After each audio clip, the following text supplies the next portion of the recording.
अस्सलामुअलैकुम। कैसे हैं आप सब? उम्मीद करती हूँ आप सब बख़ैरियत व आफ़ियत होंगे, अल्हम्दुलिल्लाह। तो चलिए आज फिर मैं नवाज़ ख़ान साहब की कहानी लेकर आई हूँ, दिल के रिश्ते। अ, आप लोगों को ज़रूर पसंद आएगी। आप लोग सुनिए और प्लीज़ लाइक करिए, हाइप का ऑप्शन है तो प्लीज़ हाइप भी कर दिया करें। चलिए शुरू करते हैं। सहारनपुर से मेरा तबादला कपूरथला हुए 1-2 माह हुए थे कि मेरी ज़िंदगी का वो वाक़या पेश आया, जिस पर मैं आज भी गौर करता हूँ तो मुझे यकीन होने लगता है कि जादू टोना एक हकीकत ज़रूर है, शर्त ये है कि आदमी सही काम करने वाला हो। मुझे वो शाम अच्छी तरह याद है। भादों का महीना था, गर्मी से किसी पल चैन नहीं था। मैं थाने के सहन में कुर्सी बिछाए बेकार बैठा था। परशुराम का नौकर, जिसे उसके मालिक काका कहते थे, मेरे पास आकर खड़ा हो गया। हाथ जोड़कर बोला, दारोगा जी, मालिक कहते हैं कष्ट ना हो तो आप मेरे घर आ जाएं। बड़ी कृपा होगी, बड़ी ज़रूरी बात करनी है। मैं उन थानेदारों में से नहीं था जिन्हें सेठ अपने नौकर को भेजकर अपनी कोठियों और हवेलियों में बुलाते रहते हैं और वहां बैठकर हुक्म चलाते हैं। परशुराम की बात जरा दूसरी थी। ये मैं आपको बाद में बताऊंगा। मैंने काका से कहा कि 1 मिनट रुक जाओ, अभी चलते हैं। मैंने आवाज देकर मुहर्रिर को बुलाया। उसका कोठरी नुमा दफ्तर सहन के साथ ही था। उसे हिदायत कर दी कि मैं परशुराम के घर जा रहा हूँ, ज़रूरी बात हो तो मुझे वहां आकर इत्तला कर देना। काका के साथ बाहर निकला। थाने के बड़े दरवाजे के पास परसू की काली कार खड़ी थी। चंद मिनट बाद हम हवेली के अंदर थे। बैठक में परशुराम बेचैनी से मेरा इंतजार कर रहा था। एक सोफे पर बड़ी ही खूबसूरत नौजवान लड़की खड़ी एड़ी की सैंडल और गुलाबी रंग की साड़ी पहने बेसुध लेटी हुई थी। मुंह सुर्ख हो रहा था। मुझे काके के साथ अंदर आते देखकर उठकर बैठ गई। परसू सोफे के साथ खड़ा रहा, मेरी तरफ बढ़ा और मेरे कंधे पर हाथ रखकर दूसरे सोफे पर बैठने के लिए कहा। खुद भी मेरे साथ ही बैठ गया। नवाज खान, ये मेरी सुपुत्री यानी बेटी नलिनी है। इसके वास्ते तुम्हें तकलीफ दी है। लड़की सोफे से उठी और पांव पटक कर बाहर निकल गई। थोड़ी देर बाद वापस आई। उसके हाथ में एक बैग था। वो सीधी बाहर वाले दरवाजे की तरफ बढ़ी। परशुराम गरजदार आवाज में बोला, नलिनी वापस आ जाओ। नलिनी वापस आ जा, नहीं तो। उसका जुमला अधूरा रह गया। नलिनी बिफर कर पलटी और उसके हाथ में मुझे किसी चमकदार चाकू के फल की झलक दिखाई दी, और अगर मैं झुकाई न दे गया होता तो चाकू मेरे सीने में खुप जाता। काका तेजी से आगे बढ़ा और उसने धक्का देकर नलिनी को फर्श पर गिरा दिया। परशुराम मुझे बाजू से पकड़कर बाहर बरामदे में ले आया। बैठक में अब हिजियानी अंदाज में नलिनी के कहकहे गूंज रहे थे। परशुराम को मैं थोड़ा पसंद करने लगा था। वजह यह थी कि सहारनपुर से आने के बाद मैं पहले दिन गश्त पर निकला तो परशुराम से उसकी हवेली के करीब मुलाकात हो गई। उसकी तबीयत में बड़ी नरमी थी और वो इलाके का अमीर तरीन आदमी होते हुए भी बड़ी शराफत से बात करता था। उसमें रिवायती सेठों वाली बू नहीं थी। मेरा उसके पास आना जाना हो गया। इन दिनों गांव वाले इलाकों में मुसलमान और हिंदुओं के दरमियान नफरत नहीं थी, मोहब्बत से लोग रहते थे। परशुराम का मुलाजिम काका हवेली से मेरे लिए कभी कभी कोई खाने की चीज तोहफे में ले आता। बहरहाल परशुराम से दोस्ती अपनी जगह, लेकिन उसकी लड़की का चाकू लेकर मुझ पर हमला कर देना मेरी समझ से बाहर था। उस लड़की को मैंने देखा भी आज ही था, वरना परसू के मुंह से उसका सिर्फ नाम ही सुना था। अलबत्ता मैं उसे देखते ही पहचान गया कि ये परशुराम की बेटी है। बेटी की शक्ल बाप पर गई थी। बरामदे में आते ही परशुराम माजरत करने लगा, नवाज खान, मुझे तो इस लड़की ने तंग कर दिया है, मरने मारने पर तुल गई है। पहले तो बस मुंह जुबानी कड़वी बातें करती थी, पर जब से मैंने उसके बाहर जाने पर पाबंदी लगाई है, उसका रवैया बड़ा सख्त हो गया है। अपने चौड़े माथे से पसीना साफ करते हुए फिर बोला, पता नहीं उसने ये हरकत क्यों की है। मैंने काके को तुम्हारे पास भेजा था कि मुझे तुमसे ज़रूरी काम था। ये नलिनी ने ख्वामख्वाह अपना फड्डा डाल दिया है। परसू, क्या नलिनी बीमार है? जहनी तकलीफ है उसे कोई? परसू ने नजरें झुका ली। हाँ, जहनी बीमारी ही है। दिमाग ही उलट गया है उस लड़की का। न घराने का की मान मर्यादा का ख्याल है और ना ही मेरी हैसियत पहचानती है। बस पागल हो गई है। वो बोलते बोलते चुप हो गया। ख्यालों में चंद मिनट डूबा रहा, फिर मेरी तरफ देखकर कहने लगा, बचपन में उसकी शादी अपने भाई के बेटे से मैं कर चुका हूँ। तुम जानते हो, हमें कितनी भी तालीम आ जाए, मजहब बरादरी की बातों से बाहर नहीं निकल सकते। वो बचपन की शादी तो कभी टूट भी नहीं सकती। फिर मेरा दामाद ठाकुर हरिवंश बड़ा ही बाका सजीला जवान निकला है। मेरा बड़ा ताबेदार भी है। वो बातें कर रहा था कि नलिनी ज्यादा जोर से चीखने लगी। अब वो बैठक में पड़ी आरइश की चीजों से को तोड़ फोड़ रही थी। छनाकों की आवाजें और काके की हाय हाय कमरे में गूंज रही थी। मैं कुछ करने का सोच ही रहा था कि बरामदे वाला दरवाजा धड़ाक से खुला और गरजती बरसती नलिनी बरामदे में आकर फिर मेरी तरफ झपटी। मैंने उसकी कलाई पकड़ ली और हाथ ऊंचा कर दिया। पले और कसे जिस्म वाली लड़की में खासा जोर था। मैंने उसका बाजू हिलने नहीं दिया। हाथ छुड़ाने में नाकाम होकर वो रोने लगी। मेरा गुस्सा भी अब कंट्रोल में आ गया था।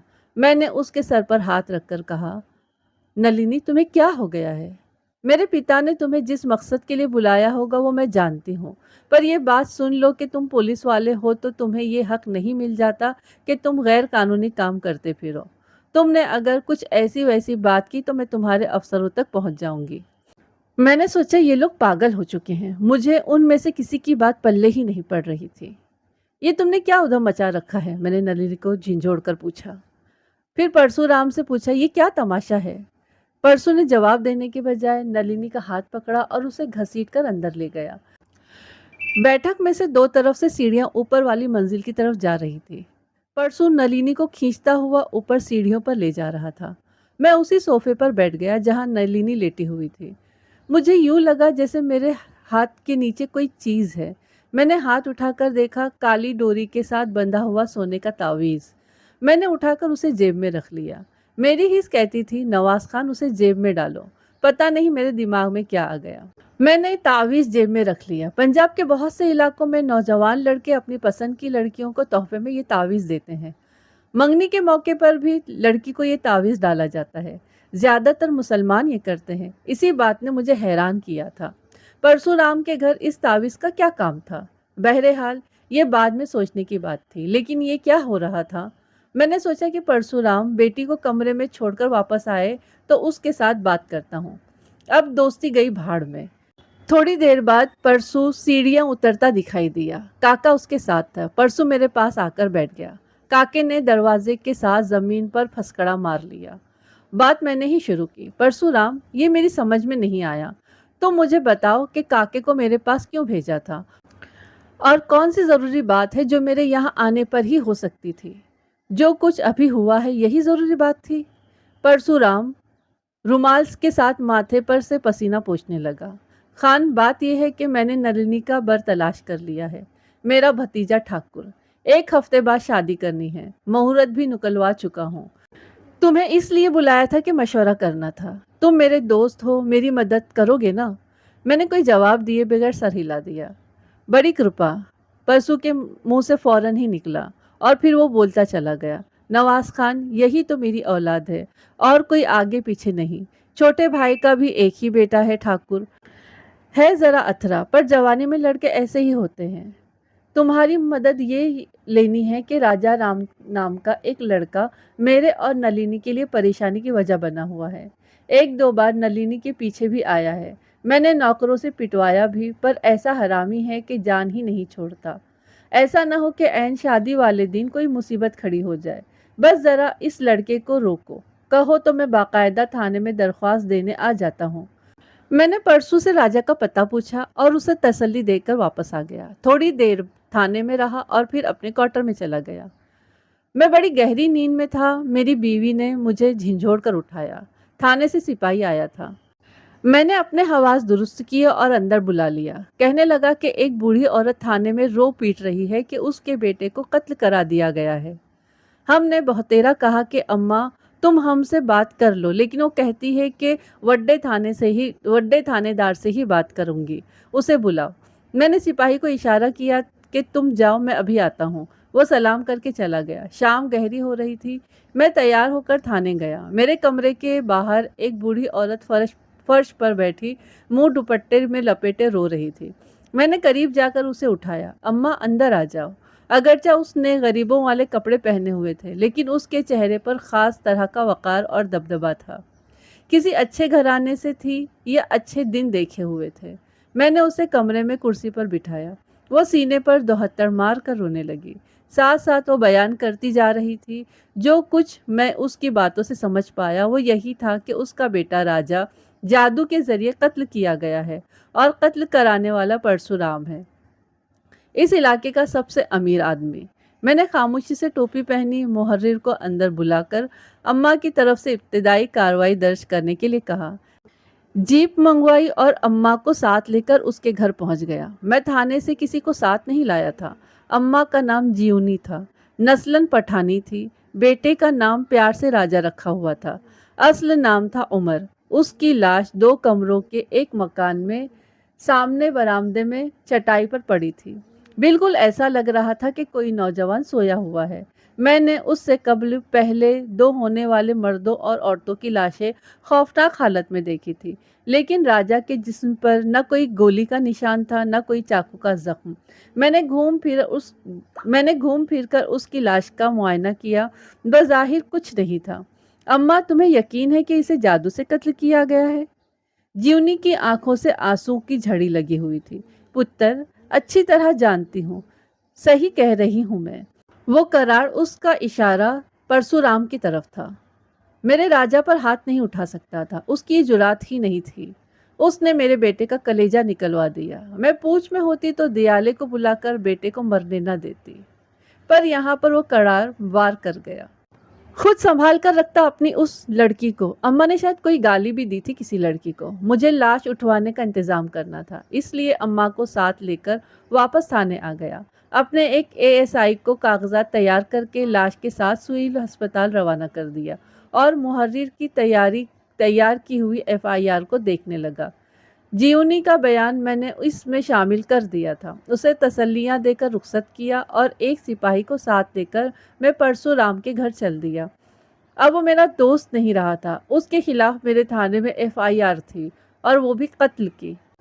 परसू हवेली के बाग में बैठा था। सरदाई पीने का शौकीन था। 2 नौकर दूरी में बादाम घोट रहे थे। मुझे देखकर उठकर खड़ा हुआ। धन्य भाग कहते हुए हाथ जोड़ दिए और फिर एक तरफ बिछी हुई चारपाई की तरफ इशारा किया। बादाम घोटने वाला एक आदमी तेजी से उठा और चारपाई पर पड़ी दरी सीधी कर दी। मैं चारपाई पर बैठ गया। परशुराम मोढ़ा खिसकाकर मेरे पास आ गया। नौकर सरदाई का बड़ा सा गिलास लेकर मेरे पास आ खड़ा हुआ। मैंने गिलास पकड़कर जमीन पर रख दिया। कैसे तकलीफ की खान?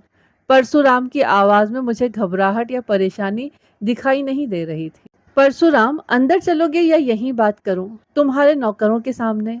मैंने उसके चेहरे पर एक हल्का सा रंग आकर जाते देखा। उसने नौकरों को हट जाने का इशारा किया और वो अंदर चले गए। परशुराम, जीवनी को जानते हो? उसने इनकार में सर हिला दिया। उसके बेटे राजा को तो तुम जानते ही हो। मुझे कल तुमने उसका नाम भी बताया था और पता भी। हाँ हाँ, उसे तो मैं जानता हूँ। क्या तुमने उसका दिमाग दुरुस्त कर दिया? परसों मैंने दिमाग क्या दुरुस्त करना था उसका? बेचारा कत्ल हो गया है, और वो भी बड़ी अजीब व गरीब तरीके से। अब पता नहीं ये बला तुम्हारे गले से उतर गई है या तुम्हारे गले पर सवार हो गई है। क्या मतलब है तुम्हारा खान? मेरा ये मतलब है कि राजा बला बनकर तुम्हारे गले से चिमट गया है। उसकी माँ जीवनी ने तुम्हारे खिलाफ कत्ल की एफआईआर दर्ज करवा दी है। अगर जीवनी का कहना दुरुस्त है कि उसके बच्चे को खास तरीके से मारा गया है, तो मैंने यही सुना है कि इस तरीके से मरने वालों की रूहें इंतकाम ज़रूर लेती हैं। इसीलिए कहता हूँ कि अब तुम्हारे गले पर राजा सवार हो गया है। बहरहाल अब मुझे तुमसे तफ्तीश करना है, इसीलिए दोस्ती ख़त्म। बोलो, क्या कहते हो? परसों बड़ा काया आदमी था। वो समझ गया कि वो मुझे धोखे में नहीं रख सकता। मुझसे कहने लगा, आओ अंदर बैठक में चलते हैं। मैं उसके साथ अंदर चल पड़ा।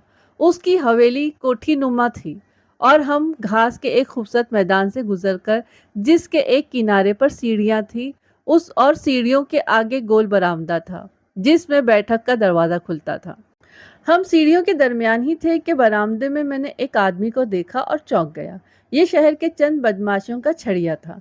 छड़िए बदमाशों के साथ फिरा करते हैं और उनके छोटे मोटे काम कर दिया करते हैं और जी हुजूरी करते हैं। जिन बदमाशों के साथ फिरते हैं, उनकी सरपरस्ती की वजह से खुद भी छोटी मोटी वारदातें कर लेते हैं। इस आदमी ने शायद मुझे पहचान लिया था, इसलिए वो घबराकर मुंह छुपाने की कोशिश करने लगा। परसू ने रुक कर उसका हाल पूछा। कैसे आए हो रोशन लाल? ठाकुर से मिलने आया था, वो उन्होंने बुलवाया था। उसके चेहरे का रंग फीका पड़ा हुआ था और वो आंखें नीची करके बात कर रहा था। मेरी मौजूदगी की वजह से सख्त घबराहट में था। परसों ने उसे बाजू से पकड़ा और बैठक की तरफ चल पड़ा। अंदर कमरे में दाखिल होकर परसों 1 मिनट रुका और रोशन लाल को वहीं खड़ा रहने का कहकर ऊपर सीढ़ियां चढ़ने लगा। 1 मिनट में मैं आता हूँ खान साहब। मैं सोफे पर बैठ गया। रोशन खड़ा था, शायद वो मेरे सामने बैठने से झिझक रहा था। मैंने घनघोरा मारकर उसे बुलाया। ओए रोशन, आज जरा थाने आ जाना शाम में। खुद ही शराफत से आ जाना, वरना अगर मेरा कोई बंदा तुम्हें लाया तो तुम अपनी इन टांगों पर चलकर नहीं आ सकोगे। मैं जरा तुम्हारी मेहमानदारी करना चाहता हूँ। वैसे तुम ठाकुर से कब से वाकिफ हो? ये ठाकुर इधर ही है जनाब। मैं खुद ही आपके पास हाजिर हो जाऊंगा। ठाकुर से 2-3 बार ही मुलाकात हुई है और वो भी उन्होंने खुद ही बुलाया था। कोई काम बताना था पर अभी तक बताया नहीं। उसकी बात पूरी नहीं हुई थी कि फायर के कड़ाके की आवाज के साथ ही रोशन की जोरदार चीख निकली। गोली उसके बाएं बाजू के ऊपर वाले हिस्से में लगी थी। फिर उसके बाद तो जैसे गोलियों की बारिश हो गई। बरामदे वाली खिड़की के ऊंचे शीशों की किरचियां भी उस बारिश में शामिल थी। मैंने सोफे से उल्टी तरफ छलांग लगाई और उसके पीछे बैठकर अपना पिस्तौल निकाल लिया। उस जमाने में बड़े बड़े घरानों या बदमाशों के पास खुदकार राइफलें आ चुकी थी। ये फायरिंग भी ऐसी ही खुदकार राइफल से हो रही थी। गोलियां दोबारा बौछार की शक्ल में आई। उनका रुख सीढ़ियों की ऊपर की तरफ था।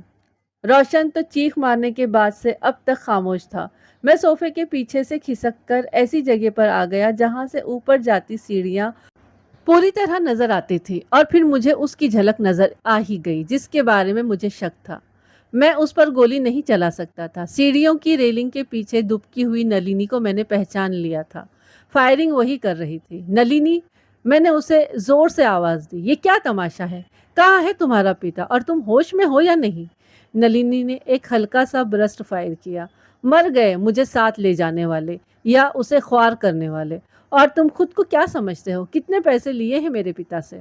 वो सख्त गुस्से में थी और आज तक खुदा का शुक्र अदा करता हूँ कि वो उस गुस्से के आलम में इधर उधर जहां दिल चाहता था फायर कर देती थी।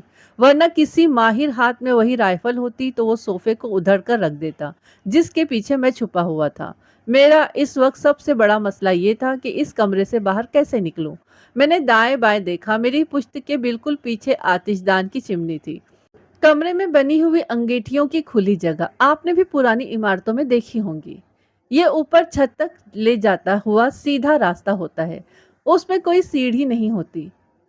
अगर कोई उस रास्ते से छत पर जाना चाहे तो उसे छिपकली की तरह रेंग कर ऊपर जाना होगा। मेरे लिए यही रास्ता था और कोई नहीं। मैंने देर किए बगैर फैसला कर लिया। मैं उसी रास्ते से जाऊंगा। मैं अंगीठी में घुसा और सीधा खड़ा हो गया। हल्की सी छलांग लगाई और पैर दोबारा नीचे लगने से पहले चिमनी की दोनों दीवारों पर हाथ टिका दिए। मुझे 10-12 फीट ऊपर जाना था। मेरी हालत का वही अंदाजा लगा सकते हैं जिन्होंने कभी ऐसा काम किया हो। आमने सामने की दीवारों पर हाथ टिकाकर ऊपर चढ़ते जाना, जबकि आपका जिस्म जमीन की तरफ लटक रहा हो तो कोई वो मामूली बात नहीं होती। मेरे बाजू मेरे अपने ही बोझ से शल हो गए थे। बहरहाल मुझे ये याद है कि मैं ऊपर छत पर चिमनी तक पहुंच गया था। यहाँ ईंटों से बने हुए खाने होते हैं। हाथों से ईंटें तोड़ना भी एक अजाब था, पर मैं अब कम तकलीफ में था। एक हाथ खाने में डालकर लटक गया और दूसरे हाथ से पिस्तौल उल्टी पकड़कर उसका दस्ता ईंटों पर मारना शुरू कर दिया।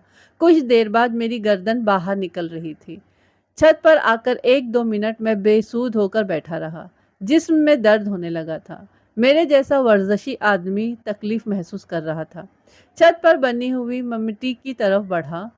वहां से सीढ़ियां नीचे आ रही थी। मैंने पूरी कोशिश की कि पैरों की आवाज ना आए। सीढ़ियों की एक ढलान में उतरकर मुझे बाईं तरफ मुड़ना था जहां आखिरी ढलान थी और उसके आगे वो बरामदा था जिसके दोनों तरफ से सीढ़ियां उतरकर बैठक में जाती थी। एक ढलान में उतर चुका था मैं और दूसरे के खात्मे पर मुझे नलिनी बैठी नजर आ रही थी। उसकी पीठ मेरी तरफ थी। मैं मजीद एहतियात से बिल्ली की तरह दबे पांव आखिरी ढलान में भी उतर गया। मुझसे चंद कदम पर दूर मेरा शिकार था। मैंने 1-2 कदम उठाए और मजीद खतरा नहीं लिया। जिस्म को तौलकर छलांग मारी और नलिनी का जिस्म मेरे नीचे तड़प रहा था। राइफल खड़खड़ाती हुई लुढ़क कर सीढ़ियों के एक किनारे तक चली गई थी। मैंने नलिनी की साड़ी के लटकते हुए पल्लू को उसके बाजुओं के गिर्द कस दिया। मेरा दिमाग खराब हो रहा था, परेशान कर दिया था इस लड़की ने मुझे। बेइख्तियार मेरा हाथ उठ गया और मेरे हल्के थप्पड़ ने भी उसे तकलीफ पहुंचाई होगी, क्योंकि वो ऊंची आवाज से रोने और बाप को कोसने देने लगी। कहाँ ले जाएगा ये दौलत? मुझे ना दे, पर मेरे साथ ज्यादती भी न कर। मैंने उसका हाथ पकड़कर उठाया, बाजू बंधे हुए थे, और उसे खड़ा कर दिया। परशुराम कहाँ है? वो और ठाकुर तो निकल गए जब मैं फायरिंग कर रही थी। मैंने गुस्से में बिफर कर नलिनी के बाल पकड़ लिए।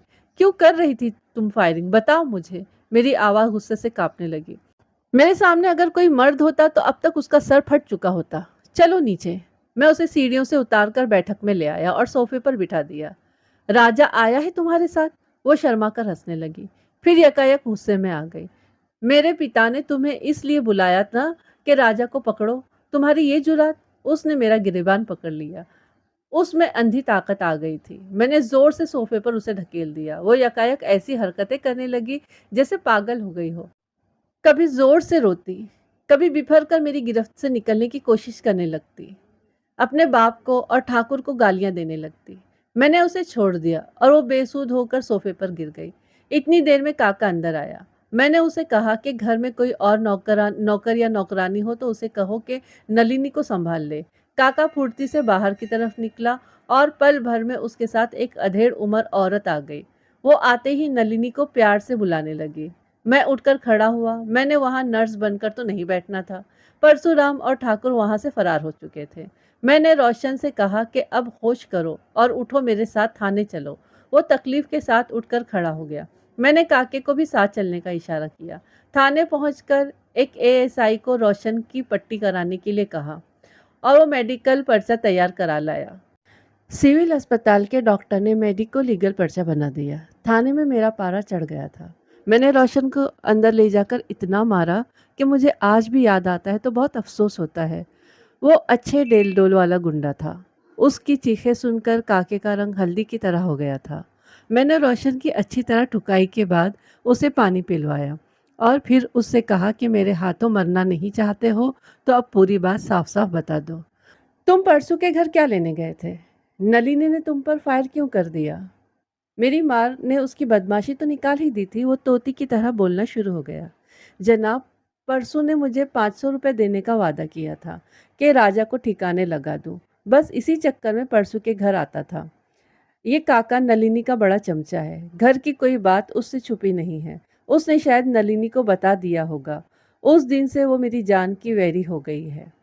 ये पता नहीं परसों ने राजा को क्यों मरवाना था, लेकिन मेरा शक है कि वो उसकी बेटी के पीछे पड़ गया था। मेरा शक पक्का है, वरना नलिनी मेरे पीछे क्यों पड़ती? आप पर उसे क्या शक है राम जाने? अच्छा, तो राजा का कत्ल तुमने किया है? मैंने उसे जहनी झटका दिया। नहीं जनाब, भगवान की सौगंध मैंने नहीं किया। अलबत्ता कोई और हाथ दिखा गया है। पता नहीं परसों ने मेरे अलावा भी किसी और को रकम दे रखी होगी। जो ही मुझे राजा के कत्ल का इल्म हुआ, मैं परसों के घर दौड़ा गया कि उसे इत्तला कर दूं। वहाँ ये सारा तमाशा हो गया और अब मुझे आप यहाँ ले आए हैं। वो एकदम मेरे पाँव पर गिर गया। जनाब, मेरी जान बख्शी कर दे। 500 रुपए के लालच में आ गया, पर कत्ल मैंने नहीं किया। माई जीवनी का बयान मेरे कानों में गूंज रहा था। उस कड़ार ने मेरे राजा का कलेजा निकलवाया है। मैंने पाँव पर गिर मैंने पाँव पर गिरे हुए रोशन को जोर से ठुड्डा मारा और वो उलटकर गिर पड़ा। हरामजादे, लगता है इतनी मार तेरे लिए पूरी नहीं है। चल, तेरी और तसल्ली कर देता हूँ। बचना है तो बता दे, वरना काके ने तो बख्श ही देना है।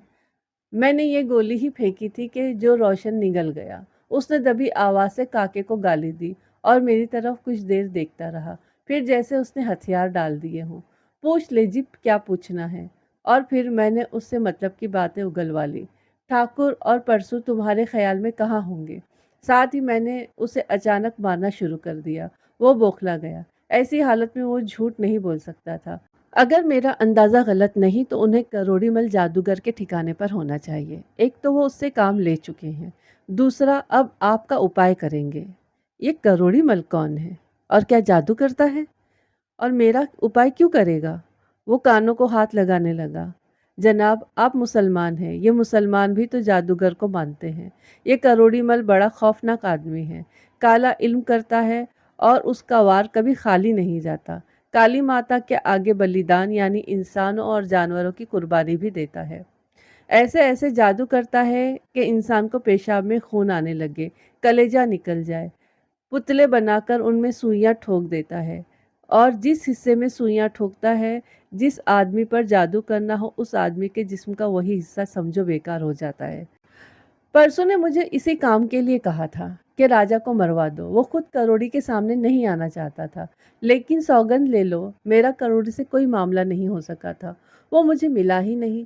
पता नहीं परसों ने किसके जरिए करोड़ी से राब्ता किया है। अब परसों भाग निकला है तो जाहिर है आपसे भी इसी तरह पीछा छुड़ाएगा। मैंने कहा, देखो रोशन, तुम्हारा बाप भी बताएगा कि करोड़ी का परसों से राब्ता किसने कराया। और अगर तुमने वाकई नहीं कराया तो मुझे कहीं से बंदा पैदा करके दे दो जो मुझे करोड़ी मल तक पहुंचा दे। वरना हर रोज गिनते रहना कि तुम्हारे जिस्म की कौन सी हड्डी टूट गई है। अब मुझे शाम तक बंदे का नाम बता दो, उसे यहाँ मैं ले आऊंगा। ये मेरा जिम्मा रहा। मैंने उससे और काके को अलग अलग बंद करा दिया। कोई 1 घंटे बाद ही सिपाही ने आकर मुझे बताया कि रोशन कहता है कि मुझे साहब से मिलवा दो। उसने अकल से काम लिया था और अब मेरे साथ पूरी तरह ताउन पर आमदा था। मैंने सिपाही से कहा कि उसे ले आओ। थोड़ी देर बाद वो मेरे सामने था। थानेदार साहब, मेरी जान बख्शी करा देंगे? मैं बंदा आपको बताए देता हूँ। यहाँ संदूक बेचने वालों के बाजार में खानू कबाड़िया है। उसे बड़ा ठड़क है काले इल्म सीखने का। उसे यहाँ बुलवा ले, मेरा पक्का यकीन है वो करोड़ी को और उसके ठिकाने को जानता होगा। मैंने सिपाही से कहा, जाओ फौरन उस कबाड़िए को पकड़ लाओ। उसे इस काम में ज्यादा देर नहीं लगी। खानू अजीब होनका सा आदमी था। दाढ़ी बेतरतीब बढ़ी हुई थी, बिल्कुल जंगली लगता था। आंखें सुर्ख और दांत पीले पीले। मैंने उसे आते ही कहा कि तुमने मुझे करोड़ी तक पहुंचाना है। उसे जानते हो या नहीं? वो शायद अपनी तारीफ समझ बैठा। जनाब, वो बड़ा महापुरुष आदमी है, बड़ा ज्ञानी ध्यानी है। पर जनाब, आपको क्या जरूरत पड़ गई? मेरे लायक सेवा हो तो बता दे, मैं खुद कर दूंगा। खानू, मुझे ये ना बताओ कि कौन महापुरुष है और कौन नहीं। सिर्फ तुमने साथ जाना है उस करोड़ी मल के अड्डे पर। बात सुनकर खानू हचर मचर करने लगा। वो समझ गया था कि मामला खराब है। जनाब, ये तो महाराज से गद्दारी होगी ना? बाकी अल्फाज उसके मुंह में ही थे कि मेरे ऊपर तले 2 थप्पड़ों ने उसे घुमाकर रख दिया। वो हाथ जोड़कर जमीन पर बैठ गया। जो हुक्म जनाब, उसने कहा। मैंने मोहरिर को बुलवाकर कहा कि उसे रात अपने कमरे में बैठाओ, सुबह साथ ले जाना है। इस सारी कार्रवाई में बिलाल अभी तक खामोश रहा था। अब मैंने बिलाल को सारी बात समझाई। 2-3 दिन से वो मेरी तरफ से किसी बात का इंतजार कर रहा था। रोशन को मैंने हवालात भेज दिया और बिलाल से कहा कि हम काके को साथ लेकर सुबह निकल जाएंगे। ये कबाड़िया हमारे साथ होगा। तैयारी करके मैं सोने के लिए क्वार्टर में जाने ही वाला था कि नलिनी आ गई। पीली साड़ी और बिखरे बालों के साथ उसकी खूबसूरती में उदासी शामिल हो गई थी। उसका पागलपन किसी हद तक दूर हो चुका था। औरत जुनूनी हालत से निकलकर खामोश हो जाए और उसे चुप लग जाए तो समझो उसके अंदर इंतकाम का जज्बा उठकर खड़ा हो गया है। मुझे उसकी आंखें खला में घूरती हुई महसूस हो रही थी। वो खामोशी से अंदर आकर मेरे सामने कुर्सी पर बैठ गई। किसी शराबी की तरह मेरी तरफ देखा और बोली, पर्चा दर्ज कर लोगे मेरे पिता और ठाकुर के खिलाफ? मैंने भी बड़े आराम से उसकी बात का जवाब दिया, क्यों नहीं। पर पहले तुम मुझे ये बताओ कि मेरे साथ तुम्हारी क्या दुश्मनी है? मुझ पर फायर क्यों किया था तुमने? मैंने अभी तुम्हारी तरफ ही जाना था। अच्छा हुआ तुम खुद आ गए। मेरी तुम्हारे साथ कोई दुश्मनी नहीं, पर अगर तुमने राजा को पकड़ने के लिए पैसे लिए होते तो फिर गोली सोफे के इधर उधर न लगती। वो उदासी से मुस्कुराने लगे। बड़ी बेखौफ बेजिगर लड़की थी। आज तक ऐसी दिलेर लड़की मैंने नहीं देखी थी। पर आपका दुश्मन तो राजा चला गया।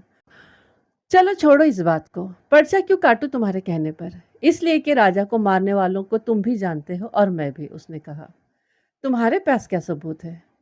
रोशन को मेरे हवाले कर दो, तुम्हें सबूत भी दे दूंगी। इतना कहकर उसने अपने दाएं हाथ की हथेली मेरे सामने खोल दी। मेरा तावीज।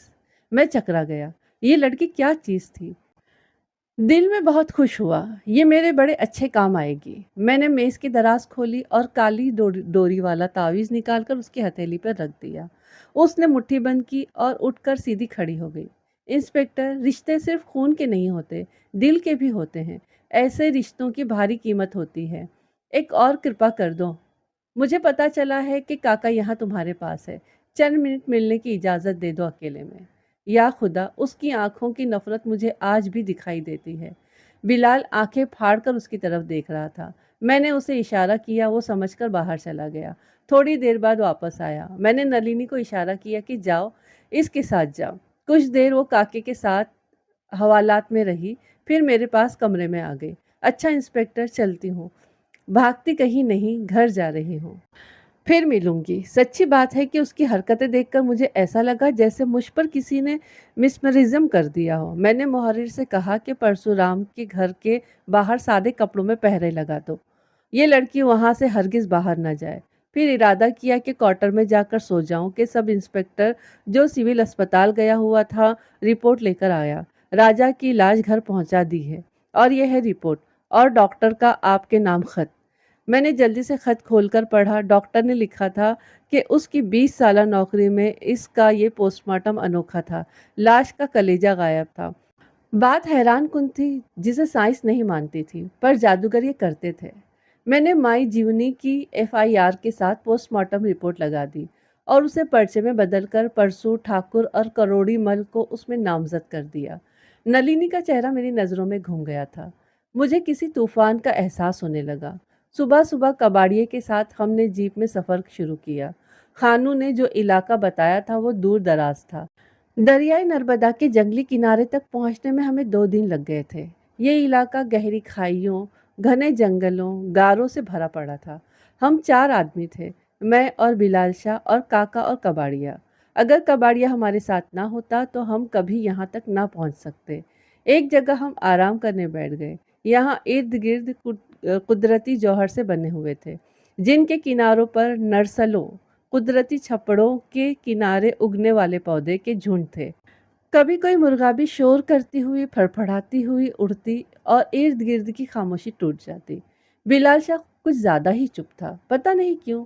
लेकिन जैसा कि मैं पहले भी कई बार आपको बता चुका हूँ, अगर ये भैंसा दुनिया में किसी चीज से डरता था तो सिर्फ भूतों से, जिन्हें वो बाहर वाली चीज कहता था।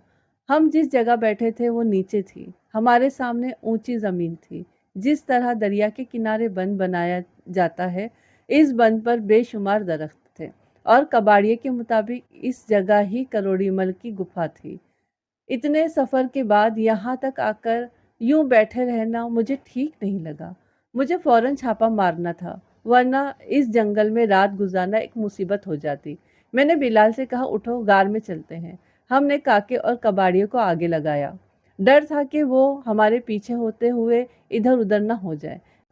गार के इर्द गिर्द ऊंचे ऊंचे सुरूट यानी काने के पौधे थे। उनकी आड़ लेकर हम गार के दहाने तक पहुंच गए। मैंने कबाड़िए की कमर पर हाथ मारा कि वो अंदर जाए। मैं उसके बिल्कुल पीछे था और मेरे पीछे बिलाल, और बिलाल के साथ काका। अंदर से अजीब गंदी बू आ रही थी। गालबन चिमगादड़े भी बहुत ज्यादा थी। उनकी चिड़चिड़ की आवाजें आ रही थी। दिन की रोशनी के बावजूद अंदर हल्का सा अंधेरा था, जैसे शाम का वक्त होता है। कबाड़िए ने गार के मुंह पर खड़े होकर हल्की सी आवाज दी। महाराज! उसकी आवाज गूंज कर रह गई। वाकई जिनों भूतों वाला माहौल था। कई बार आवाज देने के बावजूद खामोशी रही। सिर्फ चमगादड़ों की चिड़चिड़ थी। मैंने बिलाल से आहिस्ता से कहा कि कबाड़िए और काके पर नजर रखे, मैं अंदर जाता हूँ। गार काफी दूर तक चला गया था। जो जो मैं अंदर आगे बढ़ा, अंधेरा गहरा होता गया। मेरा पाँव किसी चीज से टकराया। मेरी टॉर्च की हल्की सी रोशनी में ये इंसानी हड्डी थी। शायद टांग की हड्डी थी या बाजू की। कुछ जानवरों की हड्डियां, चिमगादड़ की बीट जगह जगह पर थी, जिससे बदबू उठ रही थी। सिर्फ एक सिल्वर का ग्लास और देगची पड़ी थी, जिससे अंदाजा होता था कि शायद कोई इंसान यहाँ रहता हो। गार खाली था। करोड़ीमल यहाँ नहीं था, या फरार हो गया था। लेकिन उसे किसने फरार कराया होगा? मैं सोचता हुआ बाहर आ गया। गार से बाहर आकर मैंने खानू कबाड़िए की तरफ देखा। वो मेरे देखने का मतलब समझ गया। जनाब, आपको सही जगह पर लाया हूँ। महाराज एक जगह तो टिकते नहीं, अपनी जगह बदलते रहते हैं। कभी यहाँ तपस्या करते हैं, कभी वहां। मैंने उसे गर्दन से पकड़कर झटका दिया। तपस्या के बच्चे, 2 दिन हो गए हैं खवार होते हुए, और तुम मुझे अब ये सुनाने लगे हो? اب ذرا دماغ کھول کر سوچو کہ کروڑی مل یہاں سے اور کہاں گیا ہوگا، ورنہ مار مار کر حشر نکال دوں گا کہ تمہیں پیدا کرنے والے بھی افسوس کریں گے۔ بلال شاہ مجھے ہٹا کر آگے آیا، اس نے کباڑیے کی دھلائی شروع کر دی۔ وہ پہلے ہی اس بات پر خار کھائے بیٹھا تھا کہ اسے باہر والی چیزوں سے مقابلہ کرنا پڑ رہا ہے۔ کباڑیے کی ہائے کرنے کی آواز اس غار کے اندر دور تک جا رہی تھی۔ کافی دیر بعد بلال نے اسے چھوڑا۔ میں بھی نہیں چاہتا تھا کہ کباڑیا جان سے جائے، وہی مجھے کروڑی تک لے جا سکتا تھا۔ وہ کچھ دیر تو زمین پر بیٹھ کر اپنے جسم کی ہڈیاں سیدھی کرتا رہا، پھر اٹھ کر وہاں سے چل پڑا۔ بلال نے اسے موٹی سی خالص امرتسری گالی دی۔ اب کہاں لے جا رہے ہو جناب؟ زیادہ دور نہیں، قریب ہی ایک مڑئی ہے، وہاں بھی مہاراج ڈیرا لگاتے ہیں، وہاں دیکھ لیتے ہیں جا کر۔ لیکن اس مڑئی میں بھی کروڑی مل نہیں مل سکا۔ وہاں جا کر بلال کا دماغ اور زیادہ خراب ہو گیا۔ میں نے اسے اشارے سے اجازت دے دی، اور پھر اللہ دے اور بندہ لے۔ بلال نے بھی کسی کو بری طرح پھینٹی لگانے کا ریکارڈ قائم کر ہی دیا۔ کاکے کے لیے یہ منظر بڑا وحشت ناک تھا۔ وہ اپنی کانپتی ٹانگوں کو سہارا دینے کے لیے ہاتھ جوڑ کر زمین پر بیٹھ گیا۔ اس کے نزدیک خود بلال اس وقت غصے کی حالت میں باہر کی چیز بنا ہوا تھا۔ کباڑیا اپنے مہاراج کو بچانے کی خاطر ہمیں غلط جگہ پر لایا تھا۔ کروڑی ضرور یہاں آتا ہوگا، پر اب وہ وہاں نہیں تھا۔ غالباً کباڑیا یہ بات جانتا تھا۔ نرمدا کے اس جنگل سے واپس آنے میں پھر 2 دن ضائع ہو گئے۔ ہم سخت تھکے ہوئے تھے۔ کاکے اور کباڑیے کو حوالات میں بند کرانے کے بعد میں کوارٹر چلا گیا، اور بلال اپنی پیٹ پوجا کے لیے۔ کافی دیر سونے کے بعد میں تھانے آیا۔ محرر کے کمرے سے بلال کی خراٹوں کی آوازیں آ رہی تھی۔ بس ابھی کے لیے اتنا ہی، اور اس پارٹ کا اگلا حصہ فوراً سے آپ لوگوں کے سامنے آ جائے گا بہت جلدی۔ تو آپ لوگ سنیے، لائک کریے، کمنٹس لکھیے، اور جن لوگوں نے اب تک یہ سبسکرائب نہیں کیا ہے تو پلیز سبسکرائب کریے۔ اور یہ کہانی اگر آپ لوگوں کو پسند آئے تو لائک کریے، ہائپ کا آپشن آئے تو پلیز اس کو بھی پریس کر دیجیے، اور چلیے دکھائیے محبت اپنی میرے ساتھ۔ چلیے ملتے ہیں اگلے حصے کے ساتھ میں بہت جلدی، تب تک اپنا خیال رکھیے۔ السلام علیکم۔